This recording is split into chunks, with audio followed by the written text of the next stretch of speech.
मित्रांनो, कॉमन सेन्सचा वापर करून प्रश्न कसा सोडवायचा ते आपण पाहू. तर पहा मित्रांनो, प्रश्न Which of the following is the correct active voice of the following sentence? I shall be obliged to go. तर मित्रांनो, हे पहा, हे वाक्य कशाचं आहे मित्रांनो? पॅसिव्ह व्हॉइसचं आहे. कुठल्या काळाच्या पॅसिव्ह व्हॉइसचं आहे मित्रांनो? तर सिंपल फ्युचर टेन्सच्या पॅसिव्ह व्हॉइसचं आहे. सिंपल फ्युचर टेन्सचा पॅसिव्ह व्हॉइसची रचना काय असते मित्रांनो? Shall be oblique will be plus past participle form of the verb.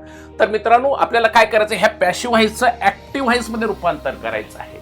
हे लक्षात ठेवणं अपेक्षित आहे की पॅसिव्ह व्हॉइसचं ऍक्टिव्ह व्हॉइस मध्ये रूपांतर करत असताना वाक्याचा काळ बदलत नाही.